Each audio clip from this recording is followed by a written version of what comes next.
अरे भाई, मोदी तो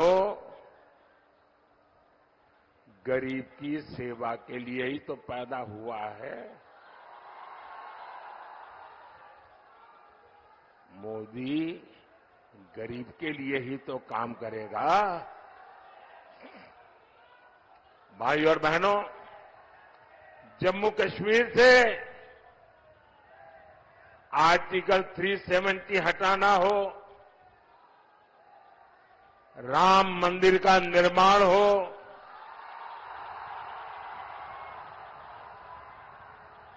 बोलो जय श्री राम।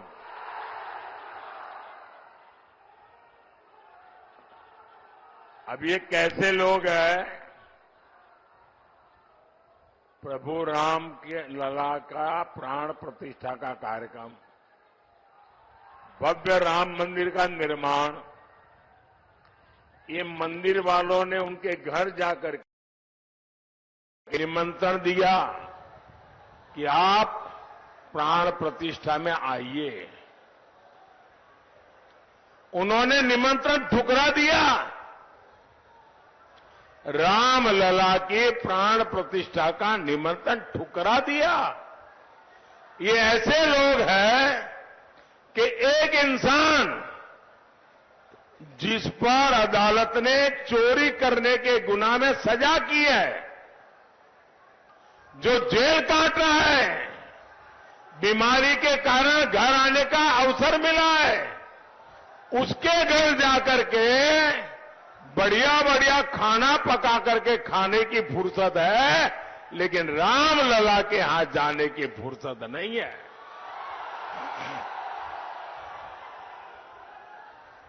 मोदी ने दशकों सदियों के मुद्दे खत्म किए हैं, समाधान दिए हैं। मोदी इन लोगों की तरह नहीं है जो गरीब के साथ विश्वासघात करे।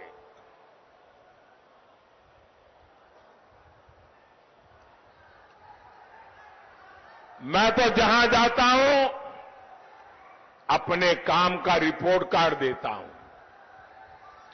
मैं इंडी गठबंधन वालों से पूछता हूं, भैया बताओ, अरे तुम्हारा रिपोर्ट कार्ड क्या है?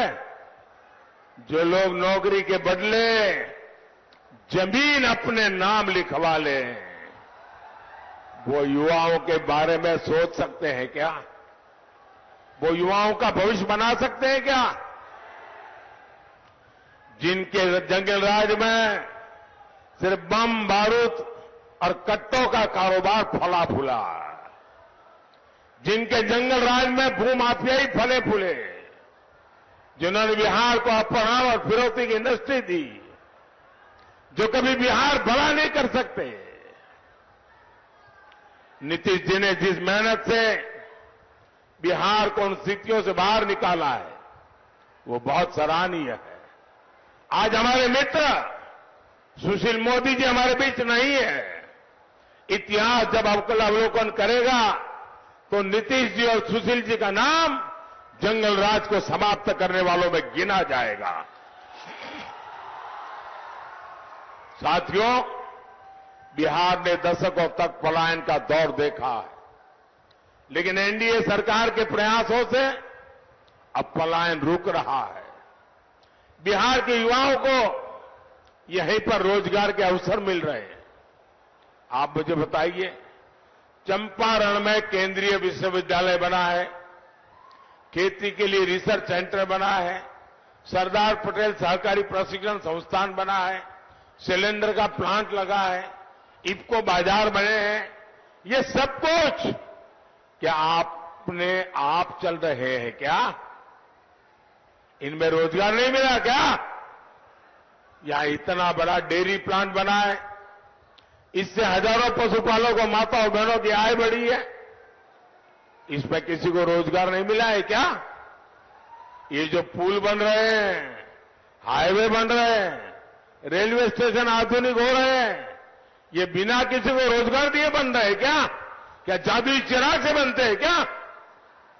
भाइयों बहनों, जंगल राज वालों ने आजकल आरक्षण का और संविधान पर दिन रात जोर जोर से झूठ बोलने का एक बड़ा अभियान चलाया है। सच्चाई ये है कि बाबा साहब आंबेडकर न होते तो नेहरू जी एससी एसटी को आरक्षण नहीं मिलने देते। उन्होंने तो मुख्यमंत्रियों को चिट्ठी लिख करके विरोध किया था, नेहरू जी ने। नेहरू जी से लेकर राजीव गांधी तक इस परिवार के जितने प्रधानमंत्री हुए सबने ओबीसी आरक्षण का विरोध किया। कांग्रेस ने गरीब, एससी, एसटी, ओबीसी, महिला का हर किसी को धोखा दिया। इसलिए आज सिर्फ एक ही वोट बैंक उनके पास बचा है।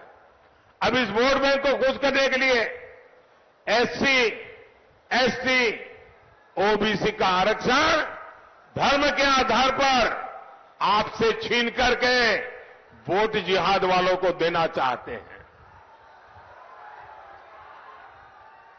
संविधान क्योंकि इसकी इजाजत नहीं देता, इसलिए ये संविधान बदलना चाहते हैं।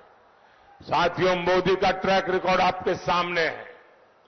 10 साल में करीब करीब 400 संशोधनों का समर्थन हमारे साथ रहा है।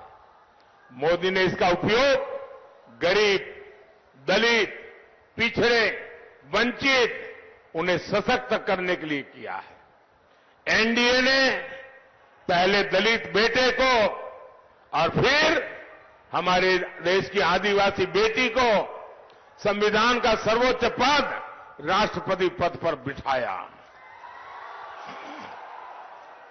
हमारी सरकार है जिसने पिछड़ा वर्ग आयोग को संवैधानिक दर्जा दिया। पहले केंद्रीय विद्यालय, नवोदय विद्यालय और सैनिक स्कूलों में ओबीसी आरक्षण नहीं था। मोदी सरकार ने ही आरक्षण लागू किया। मेडिकल पढ़ाई में भी केंद्रीय कोटे में पहली बार ओबीसी आरक्षण हमने लागू किया। एससी, एसटी, ओबीसी का हित अगर कहीं सबसे ज्यादा सुरक्षित है तो बीजेपी में है, एनडीए में है। साथियों, सामाजिक न्याय की ऐसी हर गारंटी को पूरा करने के लिए आपको केंद्र में मोदी की मजबूत सरकार बनानी है। घर घर जाएंगे, घर घर जाएंगे, ज्यादा से ज्यादा मतदान कराएंगे, हर पोलिंग बूथ जीतेंगे। देखिए, पूर्वी चंपारण से श्रीमान राधा मोहन जी, पश्चिमी चंपारण से संजय जायसवाल जी, वाल्मीकि नगर से सुनील कुमार जी, शिवहर से बहन लवली आनंद जी को भारी मतों से विजयी बनाना है। मेरा एक और काम करिएगा, करेंगे? जरा हाथ ऊपर करके बताइए, करेंगे? ऐसे नहीं, पूरी ताकत से बताइए, करेंगे? यहां से जाने के बाद ज्यादा से ज्यादा घरों में जाइए, ज्यादा से ज्यादा परिवार में जाइए और जाकर के कहिएगा कि मोदी जी आए थे, मोदी जी ने परिवार के सबको राम राम कहा है। मेरा राम राम कह दोगे? हर घर में मेरा राम राम पहुंचा दोगे? बोलिए भारत माता की, भारत माता की, भारत माता की। बहुत बहुत धन्यवाद।